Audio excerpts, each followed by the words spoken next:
Good afternoon, ladies and gentlemen. Thank you for being here in this remarkable TEDx event, which I thanked for the invitation. My name is Katia Pinello. I'm a veterinarian, and today I want to share with you a topic that makes me go further and further every day, one of my passions. What I wish is for you to take a bit of this passion, take with you a dot and help me to spread it. But which dots are we talking about? Let's start with a zoom-out view. The dots are human cancer, pet animals, and environment. And why is it so important to connect these dots? To show you why, let's go back to start an important point in my life. Very remarkable moment that has driven me until now. Back to the year of 2003, during my very first professional appointment as a vet at the University of São Paulo, Brazil, the college where I graduated. It was my first consultation as a vet at the internal medicine department. I was very anxious, very insecure, but feeling strong because it was the first time that I was finally doing what I worked so hard to do it. There, a woman with a headscarf entered in the room with her lovely dog with 8 years old that was being treated for a mammary carcinoma. I did everything that I've learned during the vet course. At the end of this consultation, seated in front of me, visible, sad and tired, looking at her lovely dog, lost in thoughts. And after a few moments, looking directly to my eyes, she asked me, "Doctor, this is my second dog with mammary cancer.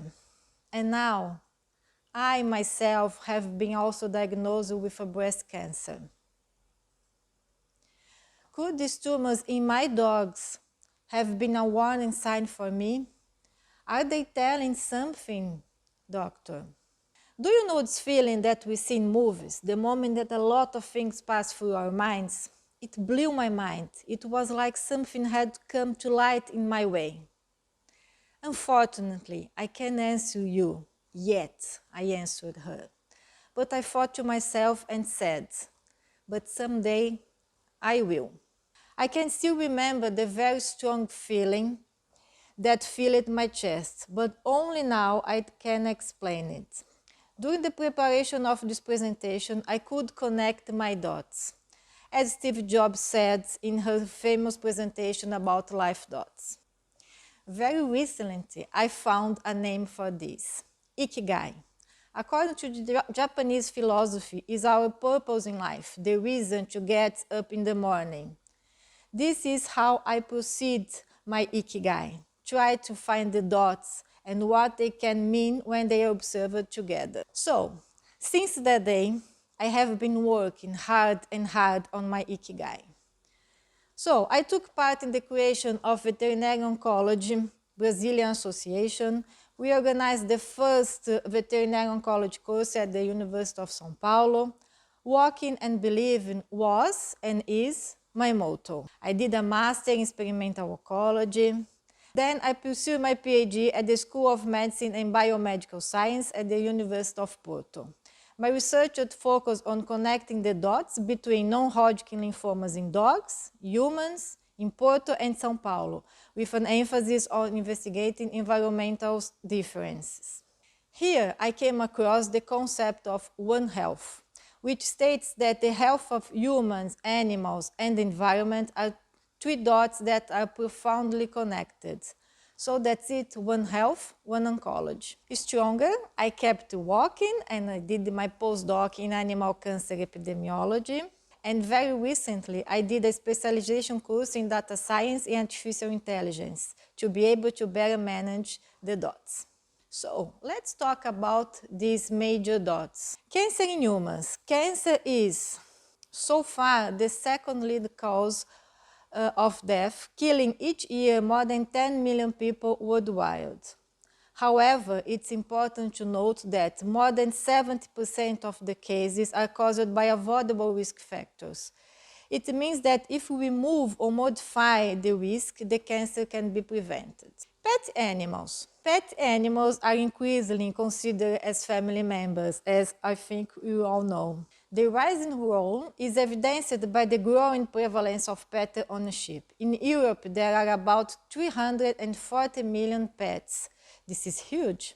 91 million households, which represent 46% of all households, own at least one cat or a dog. So, pets share our daily lives, spend all days inside our homes, climb our sofa, lie in your beds, travel with us, drink the same water, and sometimes eat the same food. They fuel our lives, our stress, our fears. If we smoke, they smoke. It's called secondary smoking.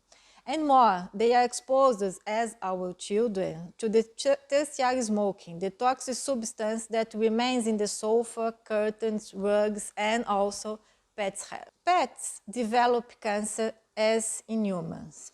The cancer is biologically similar to that of humans. It occurs spontaneously. It means that we do not to induce chemically as we do in the lab. But it's not the only thing. The cat slip here is that pet animals have a shorter lifespan, so they develop similar cancer faster than in humans. The burden of cancer in companion animals is similar to what has been observed in humans. All these characteristics are responsible for the increase of a booming area, that is, comparative oncology. Comparative oncology is the study of cancer across different species, revealing fascinating parallels and insights. They provide us with clues that can potentially revolutionize how we approach cancer in humans. Proximity and shared risk factors make pet animals a better approach to studying cancer than experimental mice. So, if we put the pieces together, our pets could serve as good sentinels for environmental cancer hazards that we and our family be exposed every day. So, evidence that living beings can be natural sentinels of biological hazards and environmental risks have been recognized for centuries. In the past, people observed animals to choose the best place to live. The famous image of the coal miners with a canary in a cage clearly illustrates what we want to explain. The miners had to pay attention to the vital signs of the canary to predict if the environment was healthy or not. Since the canary has a smaller body, so a smaller amount of any hazard would affect it faster than in humans. Many birds, fish, wild, and pets are valuable indicators of environmental pollution, displaying early warnings of exposure to a contaminated environment before humans are affected. Another example, the dancing cat fever. They drilled, spun in circles, flung themselves in the sea in what the residents of Minamata described as cat suicide. The cause of this dancing cat fever was the demonic possession, or a sudden longing for dance. It was a case of environmental poisoning. And the poison was mercury. In the 30s, a chemical factory poisoned residents by dumping mercury in the sea for more than 30 years. Unfortunately, the association between the disease in cats and the disease in humans took a long time to be established. The dots weren't connected. By looking and monitoring pets, we can detect early the presence of environmental hazard, and we have the opportunity to minimize or even prevent the effects on human health. Thus, companion animals can be considered sentinels of dangerous environmental exposure. Can dogs be sentinels for cancer hazards? An excellent example was the high incidence of canine mesothelioma in the 80s, which was identified years before its human counterpart due to mutual exposure to asbestos. Human and canine malignant mesothelioma are clinically and morphologically similar. However, the latency period is much shorter in dogs, about 8 years, than in humans, up to 20 years. So, These tumors in dogs start to occur, but no alarm system was activated. So, what we have is an excellent opportunity to act and prevent cancer in humans. And paraphrasing the writers of the book Zoobiquity, any species can be a sentinel of danger, but only if the widest range of health professionals are paying attention. So, we need to pay attention to cancer in animals. It's from this gap that Vet-OncoNet network emerged. Vet-OncoNet is an initiative supported by the School of Medicine and Biomedical Science, ICBAS, from University of Porto, and receive information from veterinary diagnostic laboratories, clinics, and owners. Vet-OncoNet treats and harmonizes the data and produces information that improve different research areas, such as the study of risk factors, new treatments, genetics, and mainly comparative studies. Vet-OncoNet is an integrative network, connecting the dots between all the stakeholders and partners and producing important evidence. We have already reached 41,000 registries in 4 years, having a national representativeness, and it is for sure the most reliable data on cancer in pet animals ever produced in Portugal. Now, we know what is the most common cancer in dogs and cats. Skin and mammary gland tumors are the biggest ones. But in cats they are very malignant. We published for the first time the Portuguese Animal Cancer Registry. With the gathered information, we can now perform important comparative studies. I bring 2 good examples. The first, with lymphomas in dogs and humans, where we can see a very similar geographical distribution of human and dog lymphomas in the area of Porto, Portugal. And the same similarity with breast cancer in human and canine mammary gland cancer, here in the Porto district. We can see that both incidents are higher in the more urbanized area of the Porto district in red and lower in the less urbanized area in blue. Besides the scientific publication, we also created a website to provide better information to the owners about cancer in pets, called Vet-OncoNet, where they can have access to important and reliable information. I invite you to take a look.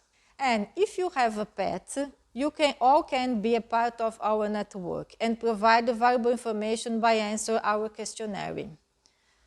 Take a shot and be with us. I say that the future has already begun because an important comparative oncology program is being conducted in the USA at the National Cancer Institute, a program dedicated to foster the research of cancer in pets because this really helps to research of cancer in humans. 2 examples of comparative oncology studies are canine osteosarcomas, which are improving life-saving therapies in children.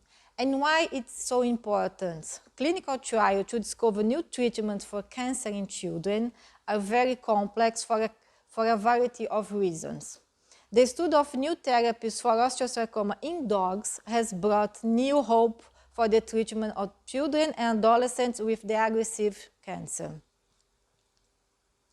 The same with gliomas, an aggressive brain tumor. Canine high-grade gliomas most closely resemble pediatric high-grade gliomas. In close, let's return to our initial story. We still can't answer with certainty, but now we know that by connecting the dots, we are much closer to it for sure. Each collecting information about cancer in pets is also a dot, but isolated has no meaning. With this data in our hands, we can connect the dots and have a completely different view, which is crucial for a better connection with human cancer.